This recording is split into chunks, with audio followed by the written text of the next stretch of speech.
আসসালামু আলাইকুম ভিউয়ার্স, কেমন আছেন সবাই? আশা করি সবাই ভালোই আছেন।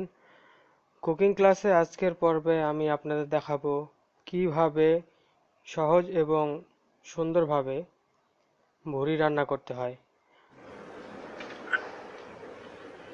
ভুড়ি রান্নার জন্য আমি দুইটি ধাপ ব্যবহার করেছি। প্রথম ধাপ আমি প্রেসার কুকারে সিদ্ধ করে নিয়েছি এবং দ্বিতীয় ধাপ আমি সেটাকে ভুনা করেছি কড়াইয়ে। তো চলুন দেখে নেওয়া যাক কিভাবে গরুর ভুড়ি রান্না করতে হয়।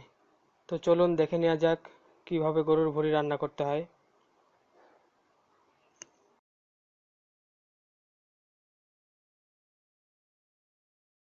ভুঁড়িগুলো সিদ্ধ করার জন্য আমরা তাতে দিয়েছি 3 টেবিল পরিমাণ আদা রসুন পেস্ট। তাতে আমি দিলাম 1 চা চামচ হলুদ গুঁড়ো এবং 1 চা চামচ মরিচের গুঁড়ো। তাতে দিচ্ছি পরিমাণ মতো লবণ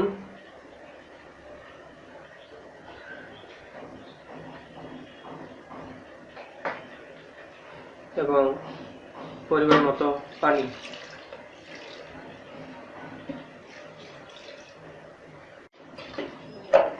এবার সেটা ভালোভাবে নেড়ে দিচ্ছি।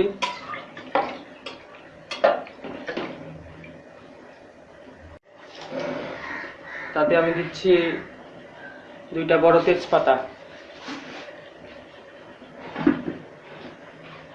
আর তাতে দিচ্ছি গরম মশলা।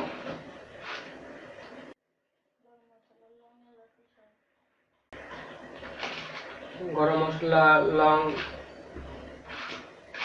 4 থেকে 5টি এবং এলাচ 4 থেকে 5টি আর দারচিনি 3 থেকে 4টি।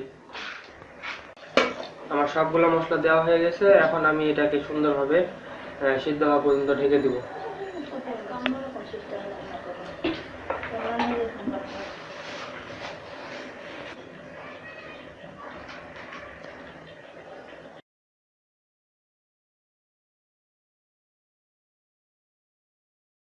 সবগুলো মশলা দেওয়া হয়ে গেছে। এখন আমি এটাকে ঢেকে দিয়েছি। 7 থেকে 8টা শীষ হলে আপনার ভুঁড়িটা সিদ্ধ হয়ে যাবে এবং তা নামিয়ে ফেলবেন। পরবর্তী ধাপের জন্য ফিরছি কিছুক্ষণ পর।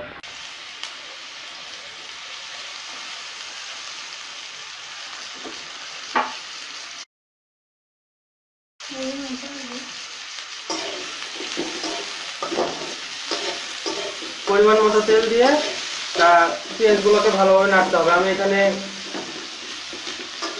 400 গ্রাম পরিমাণে পেঁয়াজ নিয়েছি।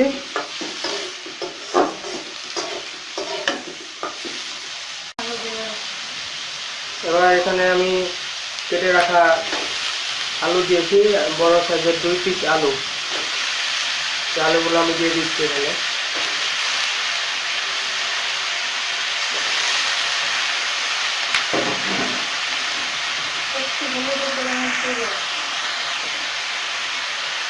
তাতে আমি দেবো হলুদের গুঁড়া আধা চা চামচ আর মরিচের গুঁড়া আধা চা চামচ।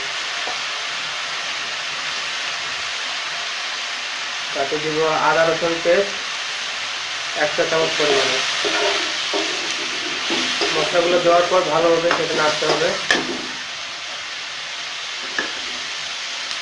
তাতে দিব আমি পরিমাণ মতো লবণ,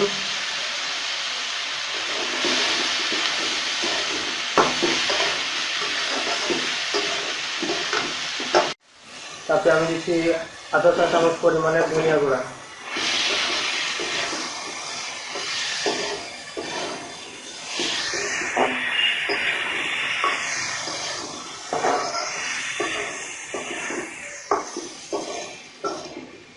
দেখতে অনেকটা সিঙ্গারার ভিতরের মশলাটার মতো লাগছে।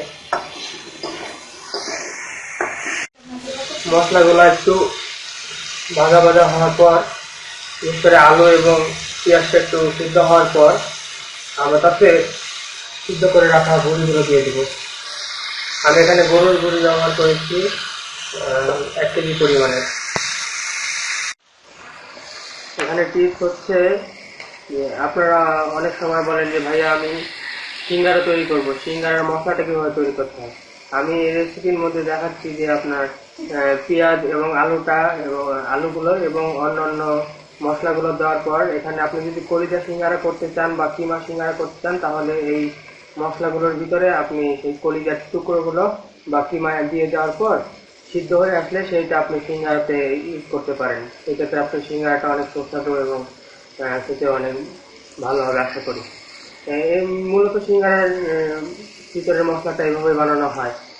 বিভিন্ন হোটেল বা রেস্টুরেন্টগুলোতে আপনারা যখন সিঙ্গারা খাবেন তখন সেটার ভিতরে মশলাগুলো আপনারা দেখবেন, অবশ্যই দেখতেছি এরকমই প্রায়। আর স্বাদগুলো অনেক সুন্দর, স্বাদটাও অনেক সুন্দর হয়। এটাতে সিঙ্গারা বানানোর টিপসটা আপনাদের এখানে দিয়ে দিলাম। আপনারা অবশ্যই সিঙ্গারা বানানোর সময় যে মশলাটা তৈরি করবেন এখান থেকে আপনারা ট্রাই করতে পারেন। মশলাটা প্রায় ভাজা ভাজা হয়ে আসছে, আলু এবং পেঁয়াজগুলো সুন্দরভাবে সিদ্ধ হয়ে গেছে। এখন আমি এটাতে আমার সিদ্ধ করে রাখা প্রেসার কুকারের ভুঁড়িগুলো দিয়ে দেবো। আমি এখানে 1 কেজি পরিমাণে ভুঁড়ি নিয়েছি, গরুর ভুঁড়ি। আপনারা চাইলে ছাগলের বা ভেড়ার বা অন্য কোনো প্রাণী যেগুলো আর কি হালাল, সেগুলো আপনি ব্যবহার করতে পারেন। এখানে গরুর ভুঁড়ি নিয়েছি 1 কেজি পরিমাণে, প্লাস সাথে আছে আলু স্লাইস করা এবং অন্যান্য মশলাগুলা।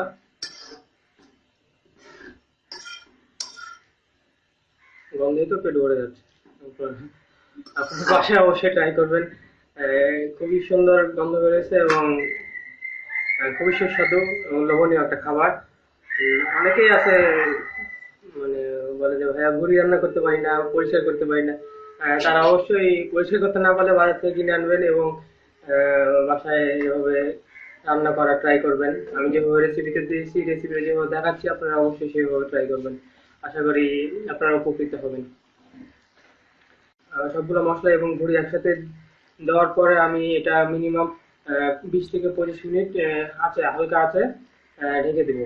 আর হয়ে গেলে অবশ্যই সেটা সিদ্ধ হয়ে গেলে অবশ্যই সেটা গরম গরম পরিবেশন করতে হবে। আমার রান্না প্রায় হয়ে আসছে, আপনারাও বাসায় ট্রাই করবেন, দেখবেন কেমন হয়। খুব সুন্দর সেন্ট গন্ধ বেরোচ্ছে। আমার রান্না আলু প্রায় ভুঁড়ি সব সিদ্ধ হয়ে আসছে। আপনারা বাসায় ট্রাই করবেন।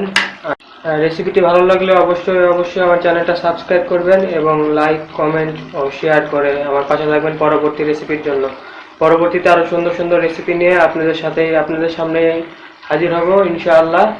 দোয়া করবেন সবাই এবং ভালো থাকবেন সবাই। আসসালামু আলাইকুম।